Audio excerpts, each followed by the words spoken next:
First of all, I was really so honored to be recognized for my work with this prestigious award, the Camillo Golgi Award by the European Association for the Study of Diabetes. And this is also so important because Camillo Golgi was the first who arguably described the complex anatomy of the nervous system, the most initial understandings and also the interconnections of these various nerve fibers. And a lot of my research over the years involved exactly that, the peripheral nervous system, the autonomic nervous system, as well as the complications of diabetes. So it was a moment. Initially, I have to be honest, I received a phone call from an unknown number that I didn't take first time because I said, well, that's probably a telemarketer. And then I received a message saying, well, I am, Professor Francesco, and I'm from EASD, and I would like to talk to you. And then I answered the phone, and he announced that I was selected. So it was really an amazingly happy moment, unexpected also, but so important.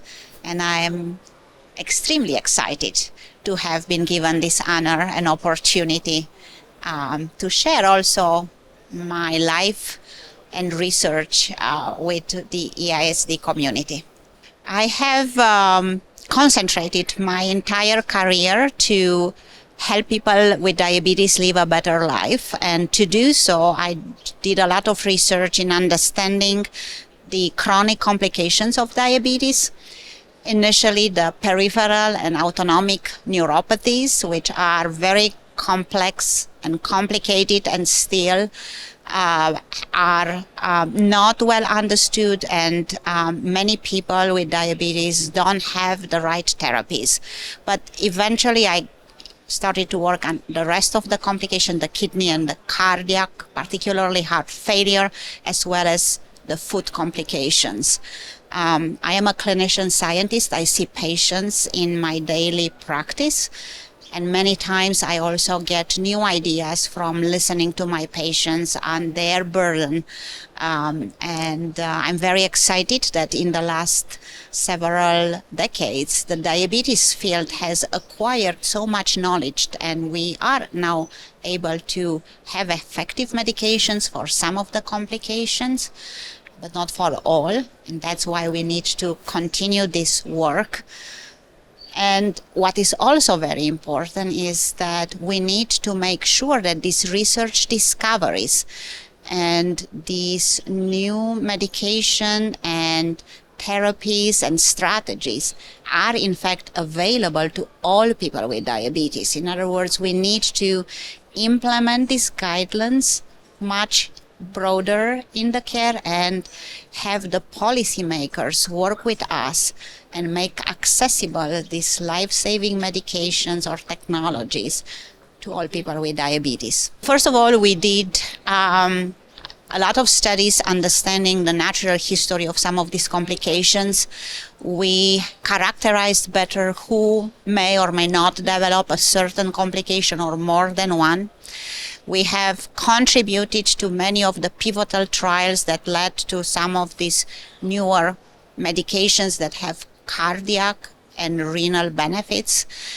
We have also performed some of the initial trials that led to the approval by the FDA of continuous glucose monitoring as a durable medical equipment, which was essential in United States then to be covered by Medicare, which is the public, version of health insurance that people can have when they are 65 or older in US.